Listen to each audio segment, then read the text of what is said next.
Hello everybody and welcome to my channel. I'm Jovanes and today I'm going to try to answer the question, how much money should I save so I can buy a house? Let's say you want to buy a house that costs about 100,000. How much money should you have saved before you can go out and buy that house? Of course, that question is not that straightforward.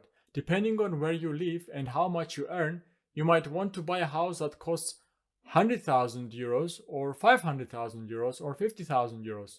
But we're going to try to deduce a very easy formula so you can make a rule of thumb and calculate regardless of how much you earn and how expensive real estate in your area is. By having a specific number in mind, you have a well-defined goal. You know how much you need to go and buy a house. It becomes more real, it becomes more actionable, and you can really sit and work on it. Please bear in mind that I'm not a professional financial advisor, and you should not take anything I say as a financial advice.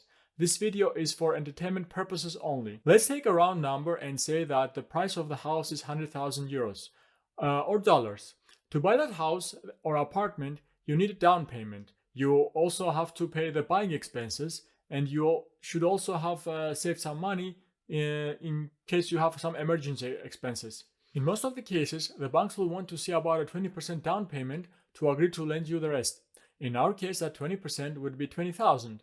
This might be different for you depending on where you live and your credit score, but remember, we just want to make a rule of thumb so you can calculate an amount to have in your mind and work for it. The next biggest expense is the batch of one-time costs you pay when you buy the property.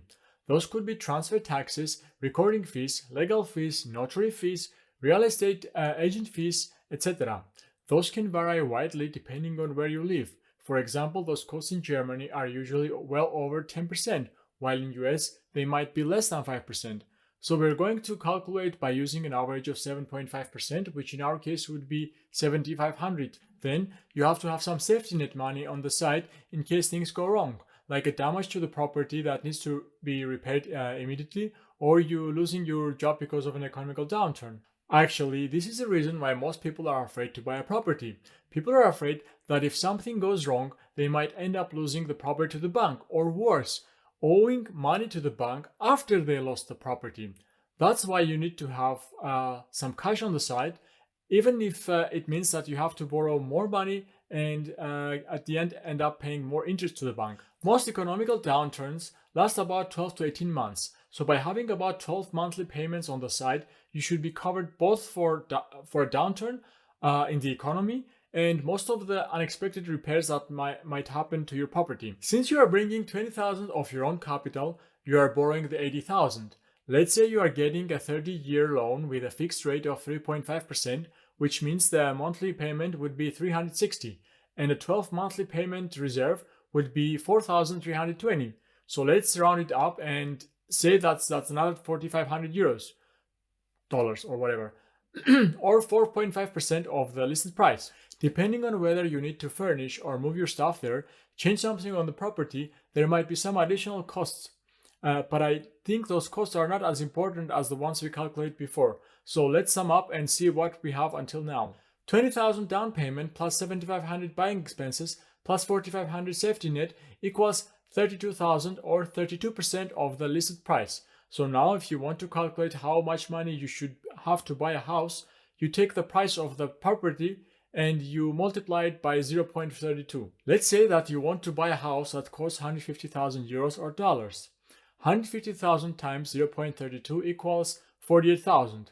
That's a goal that you should have in mind and work for it. Bear in mind that the 32% that we calculated is a conservative estimate, and in many cases you can buy a house with much less than that. In many countries, there are even government-funded programs that will let you buy a house with almost 0% down payment.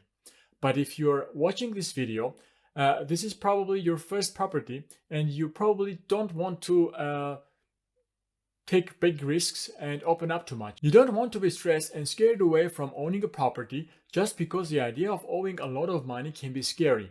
Instead, by being mentally and financially prepared and with clear goal in mind, it will be easier both to save the money towards your goal, but also get out, take the risk, and buy your first property. Last year, I bought an apartment in Athens. Although the lockdown continues and the financial situation in Greece is at best unclear, I'm not worried or stressed. Right now, a lot of businesses are closed in Greece. Property owners have to make some rent discounts by law, and it might take a while until things normalize. But I'm not worried because I did my calculations and I had prepared for this scenario. So, don't waste your time on wishing things were easier. Use that time by getting better and trying harder, and you'll get there. If you'd like to know more about buying, owning, or renting properties, let me know in the comments and I'll try to answer you directly there. And if there are more people asking the same question, I will try to make a video and answer the question in a video. If you like this video, please take 2 seconds of your time to click the like button and even share it. It would help a lot. And if you'd like to get more of my content, you can also subscribe to my channel and click on the notification bell so you get notified as soon as I upload the next video. Also check for my other channel, link in the description, where I'll be sharing my perspective on news from finance, business, and tech world. Thank you for watching, keep up the grinding, and see you next time.